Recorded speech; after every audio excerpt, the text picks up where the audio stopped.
tardes, es un placer estar con ustedes de nueva cuenta en esta sección de Pregúntale al experto, profesionales de la salud en línea.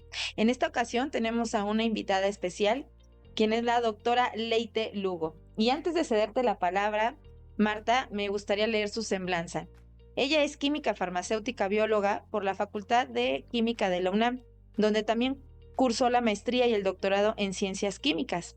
El trabajo que desarrolló durante su posgrado se enfocó en el aislamiento y caracterización de moléculas bioactivas a partir de fuentes naturales. Posteriormente realizó estancias postdoctorales en el Departamento de Química y Bioquímica de la Universidad de Carolina del Norte, en Greensboro. Espero lo haya pronunciado correctamente, y en la Universidad de Biotecnología del Centro de Investigación Científica de Yucatán. Además, realizó una estancia de investigación en la Universidad de Angers, Francia. Se desempeñó como investigadora por México, CECITE, en el Laboratorio de Biotecnología del Departamento de Sistemas Biológicos en la Universidad Autónoma Metropolitana Unidad Xochimilco, participando en un proyecto de investigación orientado a la identificación de microorganismos con potencial biotecnológico. Actualmente está adscrita al mismo laboratorio como miembro del profesorado de la UAM. Su investigación se enfoca en el estudio de bacterias aisladas de suelos para la caracterización bioquímica de estas, con el objetivo de seleccionar bacterias con características probióticas para el suelo, con potencial para su desarrollo como bioinsumos. Además, el estudio de estas bacterias incluye evaluar su capacidad degradadora de compuestos químicos y como fábricas naturales de moléculas bioactivas. Es autora y coautora de diversos artículos científicos y capítulos de libros. Además, ha participado en congresos nacionales e internacionales. Se desempeña como docente a nivel licenciatura y posgrado y colabora activamente en la asesoría de estudiantes en servicio social, así como en la formación de recursos humanos a nivel licenciatura y posgrado. Como pueden ver, nuestra invitada de hoy tiene una amplia trayectoria y de nueva cuenta es un honor tenerla con nosotros. Adelante, Marta, bienvenida. Hola, Bienvenida. muchas gracias por la invitación. Gracias a ti por atender nuestra invitación aquí en Buenas Pláticas Sanitarias. Y bueno, como bien indica la maestra Alma, pues es una amplia trayectoria, un amplio currículum. Pues nos gustaría conocer acerca de ti. Platícanos tú acerca de cómo iniciaste en este mundo de la investigación, cuál fue tu interés, cómo te mantuviste y bueno, por último, pero no lo último de nuestra plática, sino lo último de esta pequeña introducción, ¿cómo es que qué es lo que estás trabajando hoy en día como línea de investigación? Ok, bueno, pues una historia muy rara, la verdad. Todo comenzó en la licenciatura cuando estaba ya cursando mis últimos trimestres, la última parte, como el módulo completo. Había dos áreas, clínicos y farmacia. Y bueno, pues dije, como QFB, yo quería hacer medicamentos. Y dije, pues me voy a ir por las tecnologías farmacéuticas. Y bueno, pues ahí comenzó toda la historia. Pésimo error. Bueno, a lo mejor no pésimo error, porque a lo mejor si me hubiera ido a clínicos hubiera cambiado toda mi vida. Pero pues ahí descubrí que la industria no era lo mío. Era fracaso tras fracaso en todas las asignaturas, pero también era una cuestión personal de decir, no me gusta, ¿no? Y en ese grupo de asignaturas había una que salvó todo esto, que en aquel tiempo se llamaba farmacognosia. Actualmente, por todo el cambio de plan de estudios, no sé si se conserve el título. Y ahí, bueno, trabajamos productos naturales, investigación en productos naturales. Y bueno, dije, de aquí soy. Contacté a la doctora, como que la principal en esa área, y en la Facultad de Química le pedí un servicio social, me aceptó sin mayor problema. Y bueno, de ahí la tesis, ¿no? Y bueno, fue cuando descubrí que me gustaban los productos naturales. Y bueno, todo comenzó a partir de ahí. Al finalizar mi tesis de licenciatura, ya me preguntó si quería hacer la maestría y dije, bueno, la verdad es que no quiero irme a trabajar, ni menos en la industria, porque iba a ser la única opción que tenía en ese momento como QFB. Y acepté, porque pues además no sé decir no, ¿no? Entonces dije, bueno, vamos a hacer la maestría. La propuesta fue trabajar con síntesis de biosíntesis, síntesis de compuestos naturales con pequeñas modificaciones y evaluar la actividad biológica frente a una proteína de interés biológico. Y dije, bueno, Ya finalizando mi maestría, dije, ahora sí, a trabajar, es el momento. Y pues bueno, me dijo, ¿por qué no haces el doctorado? Y yo, chin, dije, pues bueno, está bien, no puedo decir que no, no sé decir no.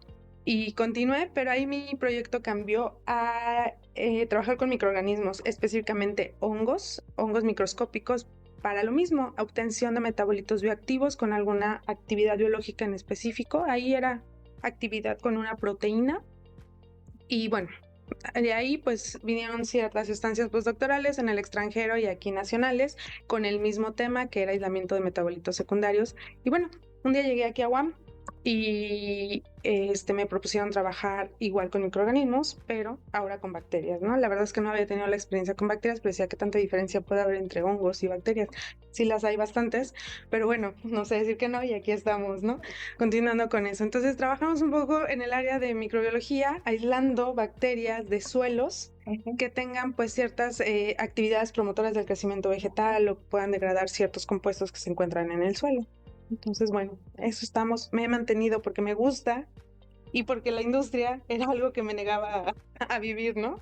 Quién sabe, al rato igual ande por ahí. Sí, y qué bueno que no sabes decir que no, porque así ya te tenemos aquí con nosotros, ¿no? Acompañándonos en esta transmisión. Pero adelante, Osiris, no sé si quieras iniciar con la serie de preguntas que tenemos para ella. Claro que sí, dentro de pues toda esta información que nos hiciste el favor de hacer llegar precisamente para esta plática, pues estábamos revisando que trabajas con bioinsumos.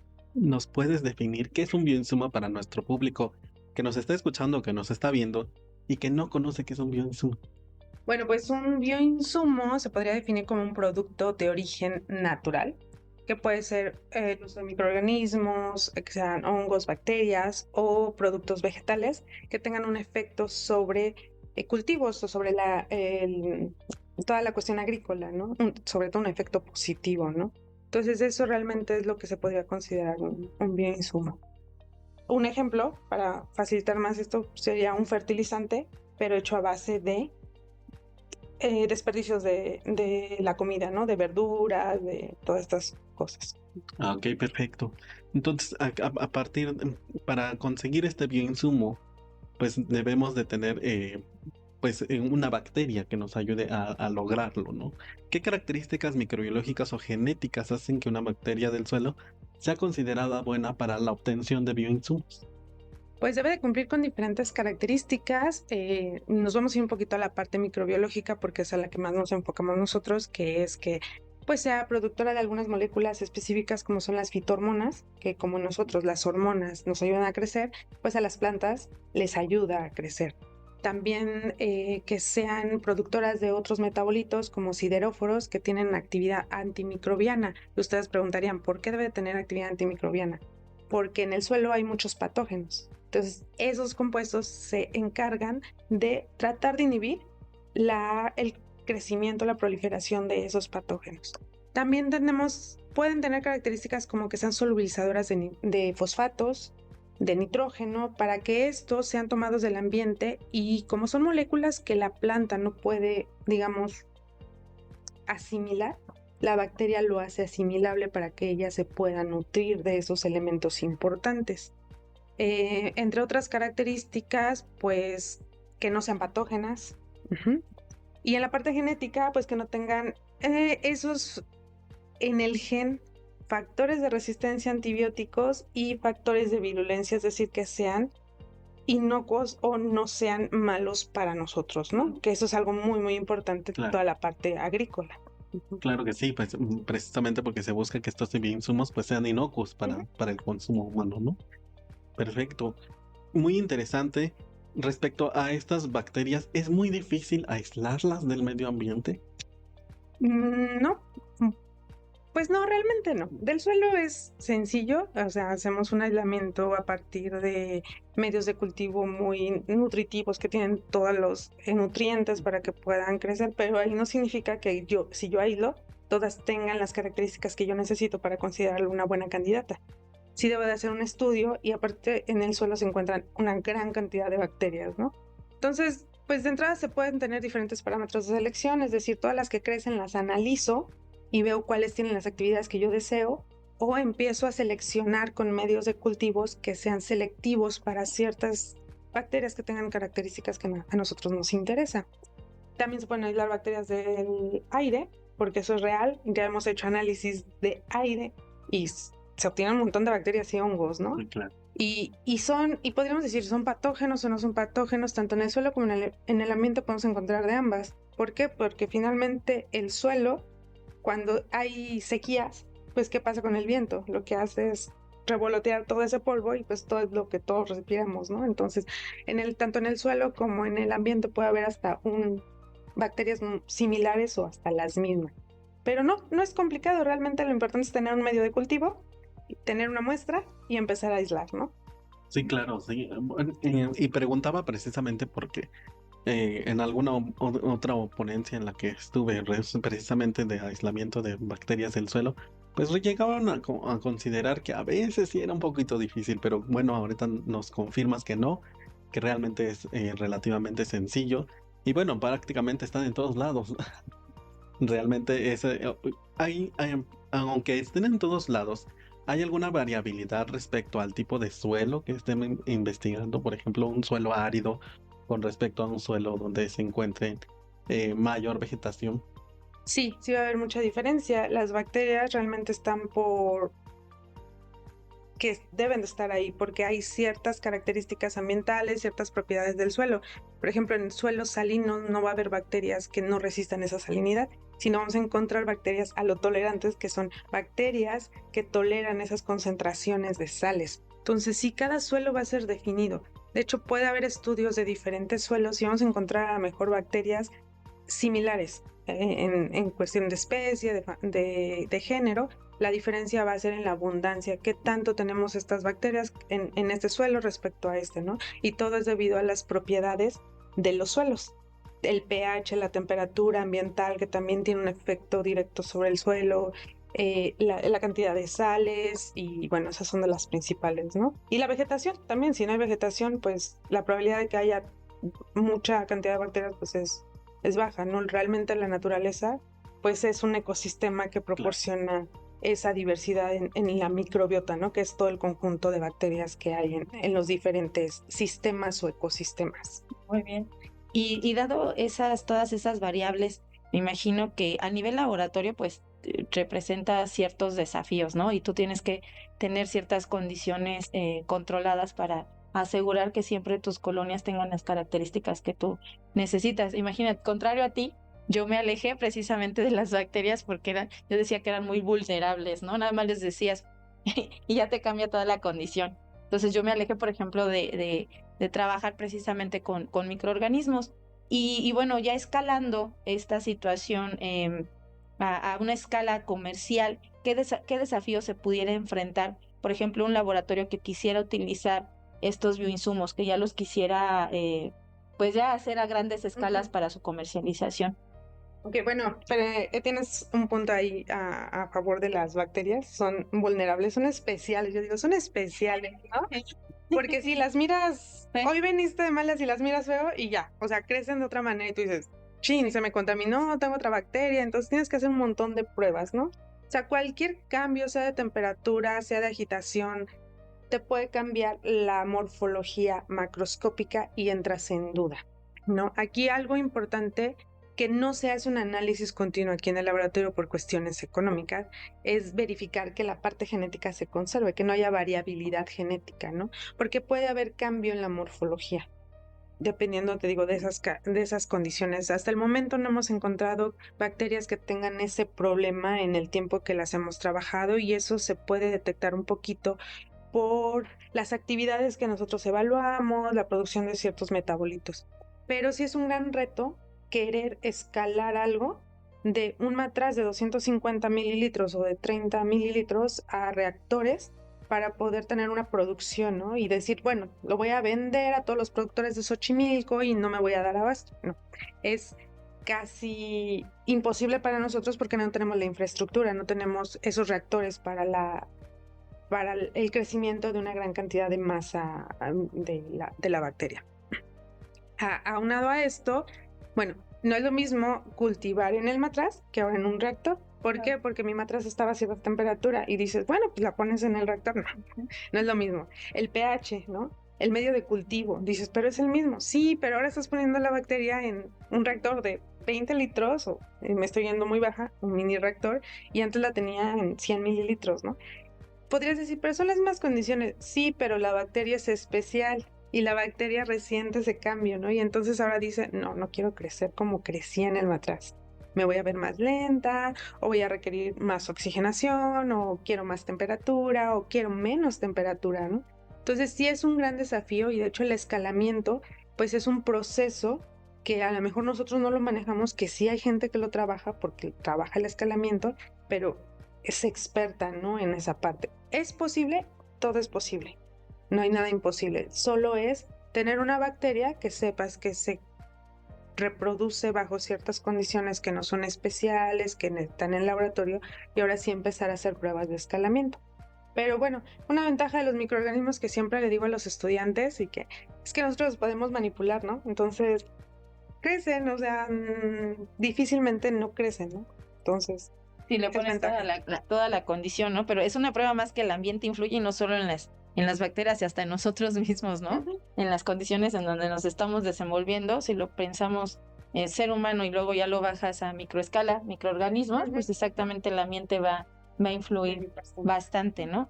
Y bueno, en este sentido nos preguntábamos si tú conoces o sabes respecto a la reducción del uso de fertilizantes químicos al aplicar bioinsumos bacterianos. O sea, ya se empieza a posicionar el uso de bioinsumos para empezar a erradicalizar el uso de plaguicidas, fertilizantes.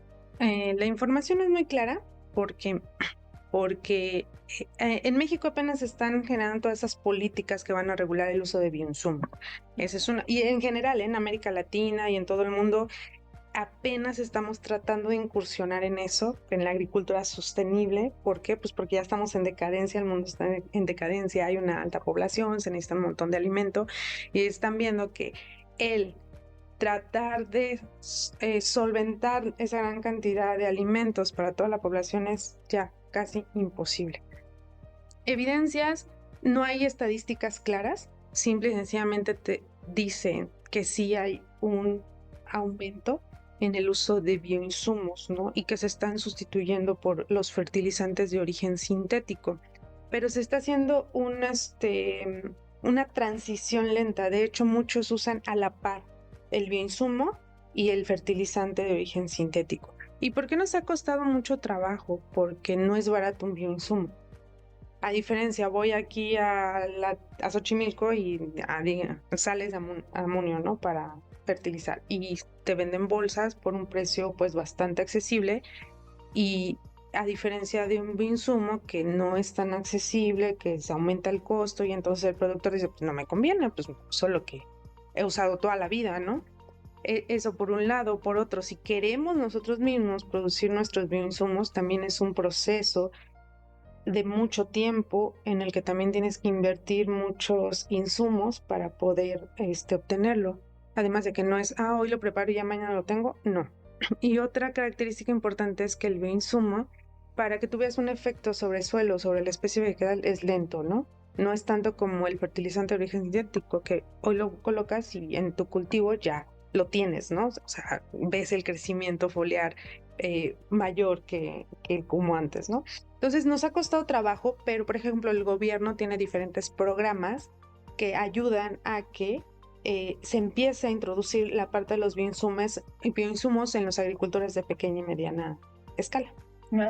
Entonces, ha sido difícil, es una transición, pero lo estamos haciendo, ¿no? Y eso pues todo va a ser un poco con el trabajo de todos nosotros, la investigación, la comunicación con la gente, sobre todo, y sí un poco más de cultura en cuestiones de nosotros mismos a veces poder cultivar ciertas hortalizas o vegetales que pues podamos hacerlo en casa, ¿no? Y, ¿no? El cilantro, por ejemplo, ¿no? Yo me imagino, no sé si quieras. Muchísimas gracias, muy clara tu respuesta.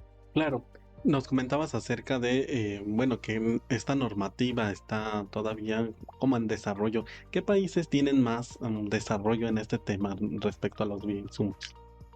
Yo creo que Europa tiene diferentes ya políticas en desarrollo y América Latina, junto con México, pues también tenemos, ahí estamos trabajando en eso. Bueno, están trabajando, ¿no? Yo no directamente, pero están trabajando. De hecho, hay, por ejemplo, normas, si no mal recuerdo, en el 2000 o 2020, perdón, ya hay una norma que habla sobre esos, no los trabaja como bioinsumos, sino como productos vegetales, me parece. Entonces, pero ya los consideran, ¿no? Fertilizantes de origen orgánico, promotores de crecimiento, o sea, ya los está considerando. Pero yo creo que Europa es de los que más está tratando de rescatar eso. Ellos creo que también trabajan con huertos agroecológicos, estos huertos en las azoteas. Por ejemplo, creo que están tratando de rescatar toda la parte de la naturaleza, no tanto en la parte agrícola, pero sí todo lo sostenible, porque ya hay muchos países europeos que creo que tienen hasta sus jardines estos verticales con la intención de tratar de recuperar toda esta parte verde, ¿no? Pero en general, pues no hay ningún país que considere yo que tenga un desarrollo muy avanzado en cuestiones de políticas, ¿no? De regulación de bioinsumos o uso de bioinsumos. Ok. Sí, y realmente es interesante. Y justamente te iba a preguntar acerca de eso. ¿Qué tanto los bioinsumos podrían participar en, por ejemplo, la reforestación? Elementos que, bueno, sabemos que ese es un problema a nivel mundial, que poco a poco se han disminuido las zonas forestales y los bioinsumos podrían ser con un desarrollo ya dirigido a esa área, pues podrían ayudar. ¿Tú consideras que podría ser desarrollable hacia esos temas? Hacia la reforestación, no, más bien hacia el uso de los bioinsumos en huertos, en casa, Ah, y entonces eso evitaría que más hectáreas fueran este, el objeto para la producción de alimentos. Entonces, que dejáramos de invadir, porque finalmente es un recurso, el suelo es un recurso renovable, pero renovable a muchos, claro. muchos años, ¿no? Entonces, dejar también tranquila una zona, pues facilita que esa zona se vaya regenerando y que recuperemos toda la parte de bosques, de naturaleza. Entonces, sustituir a lo mejor la producción de todos esos vegetales en casa ayudaría a evitar esa invasión, ¿no? del humano para obtener los alimentos que quiere. Porque finalmente todos esos suelos ya tienen una microbiota, ¿no? O esos microorganismos que empiezan a funcionar y que Ujú. empiezan a ayudar a regenerar. Entonces, más bien dejarlo tranquilo, creo que sería una de las mejores opciones, ¿no? En este punto ya en el que estamos. Sí, para que prolifere la microbiota nativa de alguna Exacto. manera, ¿no? Eso ayudaría bastante. Y sí, sé que han habido estudios donde incluso han investigado acerca de cómo la microbiota nativa de ciertos suelos Ujú. se ve disminuida por precisamente la deforestación. Se ve, Exacto. se ve muy modificada.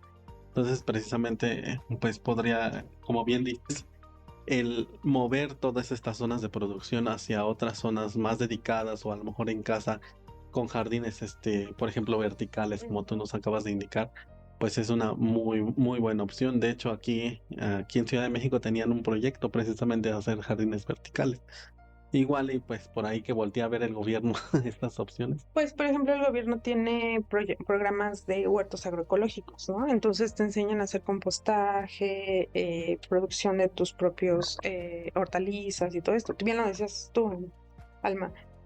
El cilantro, ¿no? Que bien lo podríamos tener en casa y que a veces lo utilizamos muy poco. No, preferimos comprarlo y bueno, son facilidades, ¿no? También, pero hay muchas aromáticas, plantas aromáticas que bien las podríamos cultivar en casa aún estando en un departamento con pequeños huertitos, ¿no? Sí. Pero bueno, no tenemos esa cultura. No, no, no lo tenemos y te puedo compartir como experiencia, así en casa, en su casa.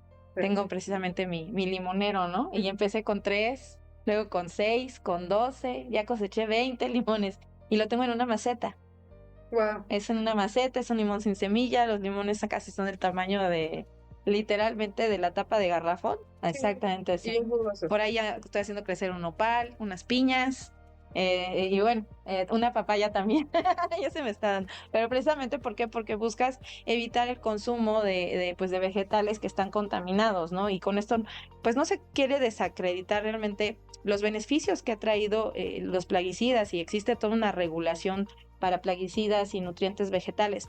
Pero como en todo, ¿no? Requieres tener esa vigilancia y es a largo plazo, así como pasa con los medicamentos, ¿no? Que hasta después de cierto tiempo se identifican las reacciones adversas, que tienes por el consumo de ese tipo de productos. En este caso, pues estamos consumiendo productos que ya están, pues, no quisiera utilizar la palabra contaminados como tal, porque pues se busca que a través de los plaguicidas enormes beneficios para pues tener el volumen necesario para alimentar a la población, sin duda alguna, pero bueno, pues tiene un efecto colateral y no es favorecedor.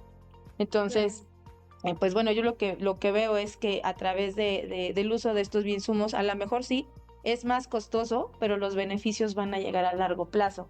Vas a tener una población más sana en consecuencia, porque lamentablemente la tasa de cáncer pues va en aumento y no sabemos bien cuál es el factor que lo está desencadenando, entre otras enfermedades, ¿no? Los alimentos ultraprocesados, por ejemplo, ¿no? Entonces también hay muchas variables que nos están afectando y yo lo que veo es que aplicando estos bioinsumos, ¿qué es lo que, a qué te lleva o qué te ayuda? Pues beneficio a la salud, sin duda alguna, ¿no? Estás adquiriendo alimentos de mejor calidad y digamos que aumenta la seguridad en cuanto a lo que estás consumiendo, ¿no? Y bueno, esto me lleva también a pensar y tomando en cuenta la pregunta que te hacía Osiris respecto a la reforestación, ¿es posible utilizar las bacterias para diferentes especies vegetales y climas? ¿O hay alguna limitante en su uso? O sea que, por ejemplo, tú obtengas un bioinsumo para determinada especie vegetal o puede ser, no sé, para todos, o son específicas. Bueno, respondiendo a tu pregunta, hay diferentes reportes de bacterias que sí son específicas para determinados cultivos. ¿Por qué? Pues porque se han hecho evaluaciones sobre esas semillas. Por ejemplo, en el laboratorio hacemos eso, ¿no? Tenemos una gran cantidad de bacterias que evaluamos frente a diferentes semillas para ver si tienen los efectos.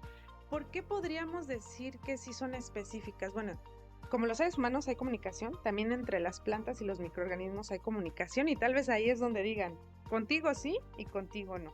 Entonces sí, tenemos bacterias que son específicas para ciertos cultivos y además bacterias que van a ser específicas para ciertos suelos. ¿Por qué? Un poquito regresando a las primeras preguntas decían, si tenemos un suelo salino, ¿qué pasa? ¿Todas las bacterias son para esos suelos salinos? No, deben de ser tolerantes, ¿no?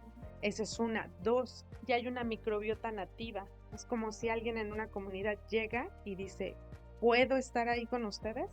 Bien lo podemos rechazar como comunidad, como sociedad, porque eso hacemos, o bien lo podemos integrar.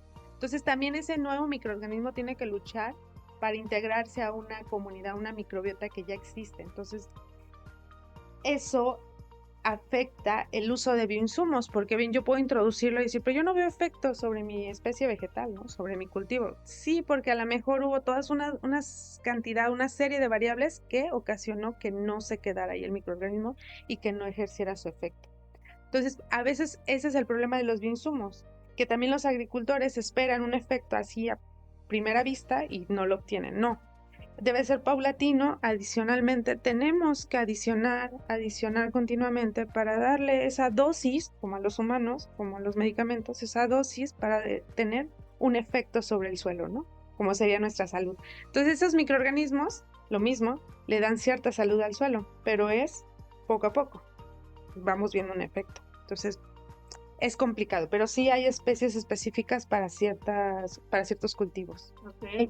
Y entonces yo me imagino que hasta incluso antes de pensar en un escalamiento comercial, lo veo súper relevante hacer este tipo de estudios para ir viendo cómo vas a ir integrando este bioinsumo y finalmente partiría de una protocolización, propiamente una investigación para que ya después se convierta en un procedimiento, ¿no? Y que digas, esto es el ABC que tienes que hacer para introducir este bioinsumo para esta especie vegetal, Sí. ¿no? O sea, qué interesante, ¿no? La verdad, te lo voy presentando.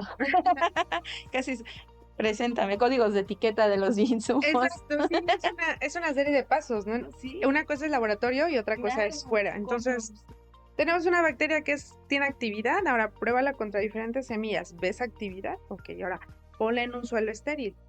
¿Ves actividad? Ahora ponlo en un suelo no estéril donde hay una microbiota. ¿Sigues viendo la actividad? Ah, bueno, entonces la probabilidad de que al introducirla a un suelo en fuera ella permanezca, pues es alta. Y aún así no garantizamos, ¿no? Porque lo mismo. Temperatura, pH, tipo de suelo, condiciones ambientales, lluvia, sequía, altera mucho, ¿no? Hasta por época, La- época de año, ¿no? O sea, ¿en qué época la vas a poder utilizar, ¿no? Se me ocurre. Sí, Sí, pensemos en un eso. compostaje, ¿no? Sí, Decías un huerto en casa. A veces el problema es de inversión de tiempo. No solo es siembro mi platita y ahí, no, ¿no? Le echo agüita y ya. O sea, necesita nutrientes porque ese suelo va adquiriendo los nutrientes que hay ahí y de pronto se terminan, que necesitas estarle administrando nutrientes. Y eso se pueden obtener de casa con los mismos desechos de los alimentos, bueno, de los vegetales, ¿no? Que a veces lavamos, quitamos superficie, lo podríamos nosotros mismos fabricar. El problema es que es una inversión de tiempo y desconocemos que podemos hacer eso, ¿no? Entonces, bueno, sí, son y muchas. además ante un mercado, hay que decirlo, globalizado, ante un mercado en donde pues ya te apremia estar afuera, realmente estás trabajando todo el tiempo, entonces buscas esa facilidad, pero reitero, lo veo hasta como una inversión en salud, ¿no? Que tú tengas este pequeño huerto en casa, pero siendo honestos, sí es cambiar hasta incluso la cultura, ¿no? Sí. Cómo lo ves, cómo adquieres los alimentos que tú consumes, ¿no? Bueno, ya ves que ahorita también está la oleada de productos orgánicos, que justo cuando me acerqué a ti te preguntaba, oye, pues esto podría ayudar precisamente para tener productos orgánicos en el mercado. Y bueno, sí sabemos que estamos con una generación que cuida más su salud, pero siento que todavía estamos muy en pañales, ¿verdad? Para tener esta integración del uso de los insumos y que tengamos todos acceso a productos orgánicos, porque sí se encarecen bastante, no es lo mismo el kilo de huevo que te dicen orgánico, pero porque el pollo o la gallina la alimentaste, bueno, la gallina Poco de maíz. alimentaste, exactamente, ¿no? Pero alguna vez me hicieron una reflexión. ¿Y tú cómo sabes que ese maíz no fue cultivado en un área en donde utilizaron pesticidas Sí, o fertilizantes de origen sintético, ¿no? O sea, la gallinita sí consumió el maicito que tú compraste, pero como sabes. ¿cómo sabes? ¿Quién te garantiza, no? Y decía, sí, eso de los alimentos orgánicos realmente, yo siento desde mi perspectiva, es algo más de mercadotecnia que realmente te garantice, ¿no? Que estás consumiendo algo que está libre de ciertos compuestos. Puede ser que sí, pero en todo un proceso, hasta de almacenamiento Claro. y de transporte, puede haber contaminación, ¿no?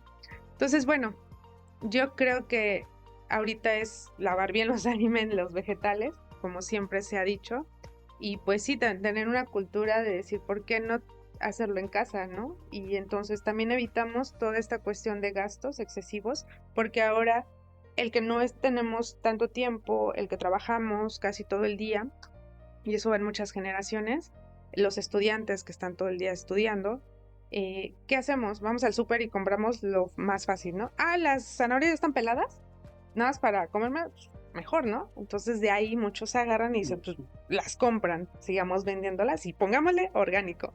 Y entonces Sí, eso encarece, ¿no? sí, Entonces es una cuestión de tiempo, de inversión de tiempo, ¿no? Pero bueno, sí, y no sabes lo que estás consumiendo, ¿no?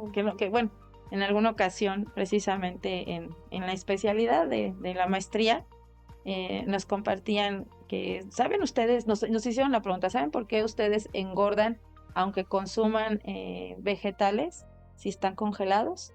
Precisamente para su mantenimiento requieres ponerle azúcares. Y entonces no se sabe que esos azúcares hacen que, sí, tienes el color, tienes la zanahoria naranjita, mantiene su color, mantiene su sabor, pero no sabes cómo está procesado para que lo mantengas. Y entonces está relacionado con aumento de peso. Y la gente, oye, pero si yo estoy consumiendo pura verdura, sí, pero está congelada, ¿no? Es la que se mantiene. Entonces sí, es muy importante lo que comentas. Y bueno, estos insumos, yo sé que es para tu investigación o tu línea de investigación, la llevas a cabo en suelo, ¿no?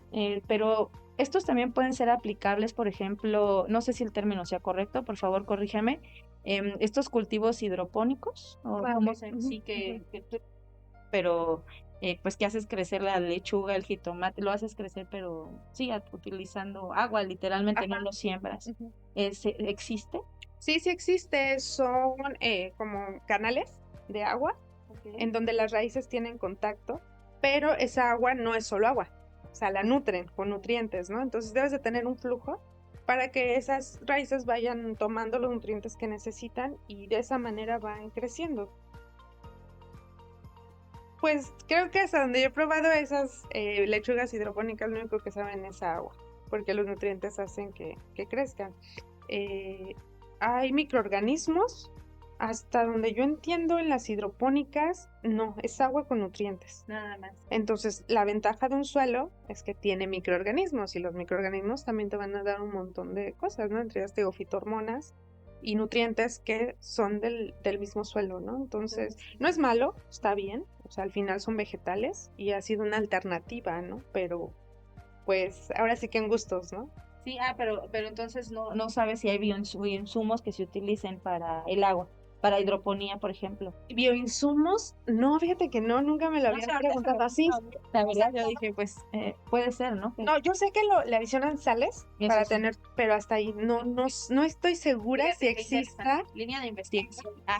como tal un bioinsumo que se adicione a toda esta, bueno, a los canaletes que lleva el agua para una mejor producción. Sino, de que hay bacterias porque las raíces tienen cierta comunidad, ¿no? También microbiana para la asimilación, pero que yo le introduzca un microorganismo a la corriente, no.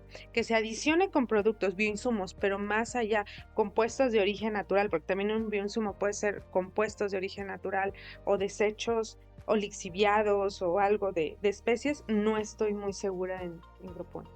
Okay. Y bueno, ya te dejo hablar, Osiris, pero ya que amplió un poquito más su respuesta, ¿nos podrías como enlistar de manera general qué bioinsumos existen? O sea, son microorganismos, todo lo que sea de origen biológico, me imagino, pero ¿cómo los podríamos clasificar, por ejemplo? Según yo, los bioinsumos se clasifican en biofertilizantes, bioestimulantes y para el biocontrol.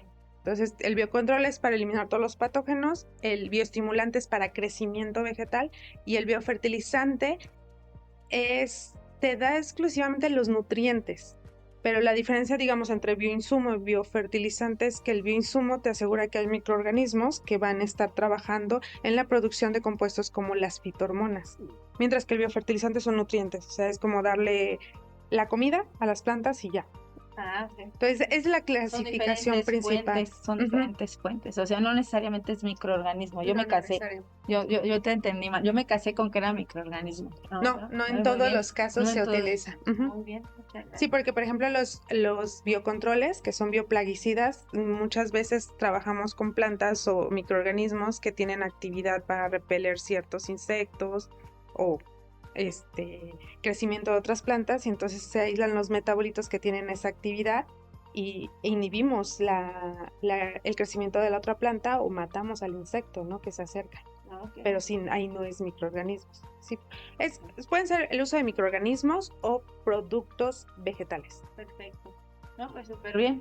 Siento que, bueno, hay mucho que hablar. Te vamos a invitar y como tú sabes decir que no, vamos a continuar con esta conversación. No sé si tengas alguna otra pregunta. Ya casi tomamos una hora y es tan interesante que ni se sintió. Sí, no sé si tienes alguna otra pregunta. Pues, otra pregunta. Bueno, apoyando a lo que comentas, pues más o menos es como para el público en general, pues es más o menos como asimilarlo al humano. Nosotros también tenemos hormonas, al final de cuentas, y no necesariamente lo que comemos son hormonas. Normalmente comemos proteínas, carbohidratos, lípidos, que no son precisamente hormonas, sino dentro del organismo van a ser transformados estas moléculas para generar las hormonas que favorecen el crecimiento, ¿no? Por ejemplo, la hormona del crecimiento. Entonces, pues muy interesante. Por último, yo cerraría con esta pregunta. Hace rato nos comentabas acerca de que ya existen programas donde a ciertos grupos agricultores se les ha favorecido el uso de bioinsumos. ¿Nos podrías platicar un poco de esto en México, cómo se ha aplicado? El gobierno saca convocatorias para pequeños, según yo es más para pequeños productores que tienen huertos o que ya tienen la idea de tener huertos, y entonces ellos solicitan el apoyo. Y ya el gobierno, evaluando qué se quiere producir, porque por ejemplo ellos sí benefician productores de frijol, de maíz y no recuerdo de qué otras especies, y ya que evalúan dice, sí, entonces sí te doy el apoyo económico para que sigas produciendo. Pero una de las cuestiones aquí, uno de los objetivos es que haya esa transformación del uso de fertilizantes de origen sintético por los de origen natural o bioinsumos, y eso es un poco el apoyo de el compostaje, la producción de o el uso de microorganismos de montaña, que es traer suelo de una zona no perturbada y adicionarla, pero adicionarle también el alimento a esas bacterias para que sigan produciendo, ¿no? Entonces no es complicado realmente, es un poco el conocimiento de que a veces decimos, vamos a hacer compostaje, y tú dices, tengo que juntar toda mi verdura.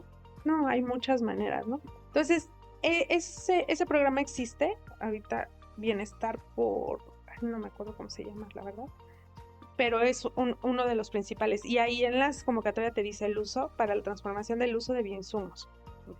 Sí, es específica. También hay otro de Sembrando Vidas, ese sí me acuerdo el nombre.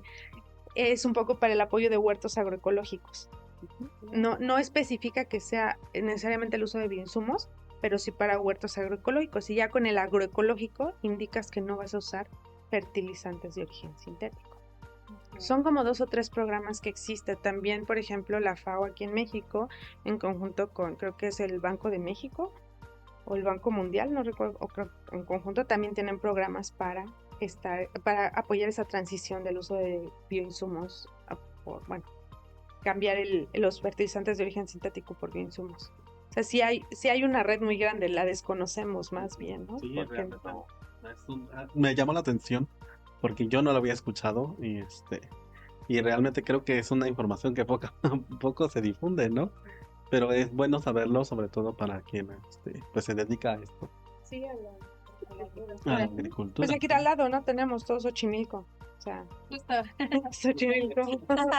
Hablando de por qué surge el Xochimilco. agua en Xochimilco, le decía que era para atender problemas sociales de la población, en este caso de la delegación, que en su Claro. momento era la delegación de Xochimilco, porque era la comunidad más aledaña a la universidad, Ujú. precisamente. Y ahora se extiende, ¿no? No, El se apoyo. extiende, O se sea, ya extiende el el apoyo. impacto social que quiere tener UAM, pues es no solo a nivel local, ¿no? Sí, Sino no. ya No, ya. ampliamos. Sí. Pero eso fue en su inicio, Sí, claro. cuando pusieron la primera piedra, por decirlo. Esa Ujú. fue su misión en su momento. Y bueno, pues obviamente habemos profesionales en todos lados y colaborando. Y pues lo que se busca es que toda esta investigación básica, por decirlo de alguna manera, se pueda realmente aplicar, se pueda utilizar. Y lo que ustedes hacen es dar propuestas de solución, y se requiere un trabajo colaborativo, ¿no? De inversión, donde no nada más a través de la casa de estudio, incluso del gobierno, sino el sector empresarial pueda tener una colaboración para este crecimiento y esta explotación de este conocimiento, y al final del día trae beneficio para todos, ¿no? Es un bien colectivo. O sea, que tenga ese valor agregado, sí falta, considero, a reserva de los programas que ya comentaste, considero que requiere mayor difusión Claro. realmente para que pues la aplicabilidad nos beneficie a todos, ¿no? Que ese es el principio de la investigación, dar propuestas de solución, a ver cuál es el problema, cómo lo podemos resolver, y ustedes realmente están aportando muchísima información valiosa que es en beneficio para todos, para la salud de la población a través del consumo de alimentos que no estén contaminados, ¿no?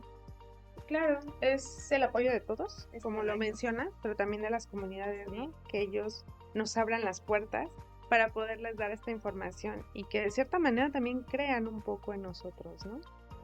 Porque a veces es eso, ¿no? Como que dicen, ¿ya poco sí, no? Sí, por favor, déjenos ayudarlos, ¿no? Entonces, lo entiendo, pues, vivimos en México, pero bueno, esperamos que esa transición se siga dando y que sí lleguemos a impactar directamente, ¿no? En algún momento con el desarrollo de estos bioinsumos, porque la verdad es que no queremos que se quede en el laboratorio, ¿no? O sea, queremos que salga y verlo, ¿no? Allá, la aplicabilidad. Sí, pues es una responsabilidad incluso compartida. Claro. ¿Por qué? Porque pues, nace también del autocuidado, que es lo que buscamos promover también en buenas pláticas, ¿no? Por un lado, la parte empresarial, la parte comercial, tiene un grado de responsabilidad de ofrecer productos seguros, ¿no? En la parte de investigación, mira, yo te doy propuestas de solución ante este problema, y por el otro lado, la población que tanto lo está aceptando, ¿no? Exacto, es Ajá, eso. entonces somos los tres otra vez de nueva cuenta, ¿no? Necesitamos esa triada, ¿no? No todo te lo va a venir a dar el gobierno, también hay que asumir responsabilidad. Pues no sé, por mi parte sería todo, no sé si quisieras concluir con algo, dar algún mensaje, pues no sé, o ya con esto cerramos. Ay, esos mensajes son raros. Bueno, relacionados con el tema, pues no, hay que aventarnos, ¿no? A veces tener en casa un pequeño huerto nos hace bien de muchas maneras. Una, pues nos proporciona ciertos alimentos, otras son terapias, ¿no? De estar cuidando algo, de hacernos responsables de algo y de ver que hay frutos, ¿no? De ese algo que tenemos como proyecto. Y aumenta el conocimiento, ¿no? De no solo sembrar una plantita y cortar cada que necesito, sino que al final requiere de un cuidado y de aprender y de capacitarnos, pues para tener algo así accesible, ¿no? Y no tener que salir al mercado por una ramita de cilantro, ¿no? Y aparte desechar lo que resta, ¿no? Sí, claro. Es poco Y lo al que a final veces también requiere. es útil. Es útil y pues sí, ayuda en muchos aspectos, ¿no? Y también al mundo. Paso a pasito o poco a poquito podemos tener un impacto muy grande. Sí, semillitas, ¿no? Es lo que yo puedo aportar, ¿no? Es una Exacto. semillita. Pues muy bien, pues mira, la verdad te agradecemos mucho, valoramos mucho que nos hayas aceptado, que nos hayas compartido tu gran experiencia, sin duda alguna tienes más que aportarnos y bueno, en Buenas Pláticas Sanitarias te tenemos un reconocimiento por tu participación. Muchas gracias, muchas gracias. Y bueno, un detalle para que tomes cafecito con nosotros. Ah, ok. O sea, significa que habrá otra invitación. Por supuesto, y como tú no sabes decir que no, ¿verdad? te vas a mantener con nosotros. No, pues muchas gracias, ¿eh? Gracias por la oportunidad de compartirles un poquito de lo que sé. Y bueno, ojalá que tenga un impacto, ¿no? En algún punto de esto. Sin duda alguna vas a ver que va a llegar a los oídos que tiene que llegar. No sé si quieras aportar algo, Siris, antes de dar cierre. Claro que sí, pues muchísimas gracias también, igual que la maestra Alma. Doy las gracias pues a que nos hayas aceptado nuestra invitación para estar aquí con nosotros, compartirnos tu gran experiencia, tu vasta experiencia que ya vimos en esta pequeña semblanza, que como repito, seguramente es muy pequeña porque pues en una cuartilla, en una hoja, pues a veces no alcanza todo lo que hemos hecho.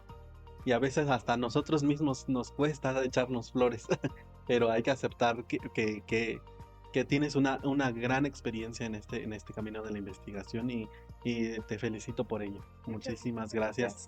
Gracias por esta gran labor que haces a nivel de investigación con respecto a esta línea que tú manejas.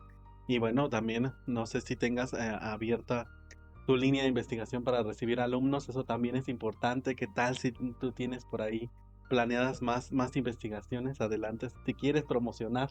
Ah, pues sí, claro. Siempre las puertas abiertas, ¿no? Aquí en el laboratorio 104 de biotecnología de la Universidad Autónoma Metropolitana. En el departamento de sistemas biológicos, bueno, pues ya saben, bacterias de suelo y bueno, abiertos a todos, ¿no? Desde licenciatura, maestría y por supuesto doctorado, ¿no? Con la intención de que aprendan y de que todos los proyectos pues aporten la información que necesitamos para llegar a un fin. Claro que Muchas, sí, muchas buscar gracias. esa trascendencia en estas líneas de investigación y bueno, en todo el conocimiento que se genera. Que no solo se quede en papel, sino realmente la aplicabilidad, que es lo que más nos interesa y como lo han ido mencionando durante toda esta plática. Muchas gracias. Maestra Alma, adelante para la despedida. Sí, bueno, pues con esto cerramos el tema de bacterias de suelos como candidatos para el desarrollo de bioinsumos, una alternativa en la agricultura sostenible. Y además de agradecerte, Marta, tu participación, damos las gracias a la Universidad Autónoma Metropolitana, Unidad Xochimilco, por habernos dado esta accesibilidad para hacer uso de sus instalaciones y ayudarnos a difundir información que sin duda alguna va a servir para disminuir riesgos a la salud. Los invitamos a seguirnos en nuestras distintas redes sociales en donde encontrarán información precisa para disminuir riesgos a la salud. Hasta pronto.